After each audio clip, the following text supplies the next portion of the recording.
Veronica, we obtained the documents using an open records request, and they also show that some of the employees were disciplined for using the N-word. Will, a Democrat hasn't won statewide office in the state of Texas for more than 20 years, but one Democrat is trying to flip a Senate seat.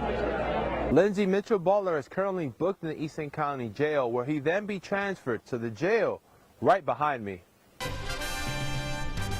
We start tonight with breaking news. An arrest warrant has been issued for former Merkel Police Chief Chris Ortiz, and K-Texas reporter Joshua Peguero joins us now live from the Taylor County Courthouse with more on this story. Joshua. Will, we're standing in front of the Taylor County Courthouse where we learned Chris Ortiz is planning to turn himself in. Now, court records show a pre-indictment warrant was issued for his arrest for tampering with evidence. Ortiz was being investigated by the Texas Rangers. Uriah Livingston was found scared and dirty on a mountaintop in Nevada, nearly 24 hours away from home. Right now, the board members are meeting inside and discussing this issue, which, if it's put on the November ballot, will have a monthly impact of between $12 and $13 a month for those who live in the Abilene taxing area. But now all school board members are in agreement when it regards to the scope of the project. Well, when we got out here to the mall, there weren't any dead birds on the ground, but in photos we obtained, there were still some hanging on in some of these surrounding trees. We start tonight with breaking news out of Brown County, where a 1,200-acre wildfire that threatened an explosives plant is burning tonight. Let's go live to K-Texas reporter Joshua Peguero in Zephyr. And Joshua, earlier you could see those flames raging there in the distance.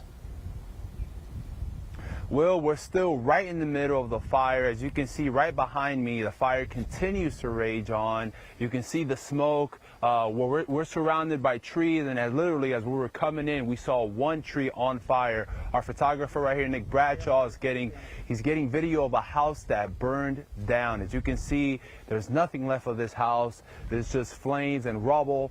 It's twisted metal. It's still hot. We can feel it. We're just sweating just being close to this house and to the rubble right here. Today we spoke with the Texas A&M Forest Service PIO Clay Bells, who told us that the fire did not make it to the plant. But what we have deemed is that the fire blew through the plant, but it did not affect any of the buildings that might have housed or manufactured the explosives. It only hit a few sort of extra buildings, and at first they came in with a drone to inspect the fire as the fire went through the plant, and then they came in with actual inspectors, and they've officially deemed that plant as safe. Again, as you can see right now, this is the house that's completely burned down. It's just a burnt down house. We were out here earlier today, and we spoke to some residents who just decided to stay behind. The Texas Department of Public Safety told us the entire town of Zephyr was ordered to evacuate because of the fire. The fire began at 2 in the afternoon Monday along County Road 259, just southeast of Zephyr. Texas A&M Forest Service reports the fire is 500 acres and not fully contained. Carrie Peavy brought water and Gatorade to the firefighters. They're all hot, and this heat's going to make them tire out a lot faster. Some people decided to stay behind. We spoke to one woman who is parked at the Zephyr High School football stadium. I feel safe where I'm at. I think some of the fumes are coming this way, and my eyes are burning and my throat's burning a little bit, but I'm not leaving. My husband's out there fighting this fire. I'm not leaving. Major roads going in and out of Zephyr have been closed. Again, this fire is very active. As you can see, this is a house that burned down in Zephyr due to this fire. Again, fire crews are out here battling this blaze, and it's still very, very active. It's just hot us standing right here next to this house. Amy Claflin was shopping at the San Angelo Walmart on Sherwood Way around midnight Thursday. This is summer, so I mean, we stay up late, we do Netflix, and chill. But there was nothing chill about Thursday's situation. San Angelo police say Caleb Wilson drove his red pickup through Walmart, making it all the way to the cereal aisle before he turned around. What was your first thought when you heard the crash? Well, seriously, I mentioned to the lady that was stalking right behind me, I said, dang, somebody's going to get in trouble for breaking that. Police say Wilson broke $500,000 worth of stuff before he revved his engine and barreled out of the store. Police say the rampage began when he and his girlfriend got into an argument in front of Walmart. He then reportedly tried running her over but missed. A childhood friend describes Wilson as a hard worker. Like, Caleb was just like the most coolest, sweetest dude like I've ever met.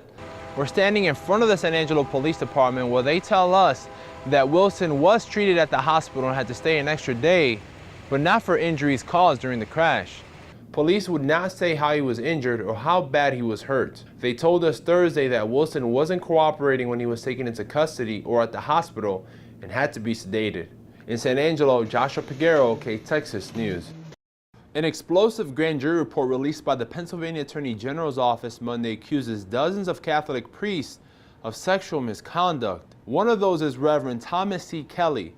Kelly was part of the San Angelo Diocese up until his death in 2005. Allegations have led to feelings of hurt, anger, betrayal, frustration, and disgust in the hearts of our people. As a human being and as a Catholic, share those same feelings. Bishop Michael Sis has been leading the San Angelo Diocese since 2014. It encompasses a large chunk of West Texas from Abilene to Midland. Kelly was a priest in Midland before dying of cancer. We have not found any evidence of sexual misconduct by Father Kelly while he was serving in our diocese. But of course, the Pennsylvania grand jury report states that he committed serious immoral actions in the Diocese of Erie before he came here. The report shows at least 5 victims accused Kelly of sexual assault when he was in Pennsylvania. According to the report, in 1995 and 1996, Kelly was sent to 2 different facilities for psychotreatment. Both recommended he leave the ministry. Instead, he asked Bishop Donald Troutman, who led the Erie Diocese, to move him to San Angelo. The report shows Bishop Michael Pfeiffer, who was leading the San Angelo Diocese at the time, agreed to having him in Texas.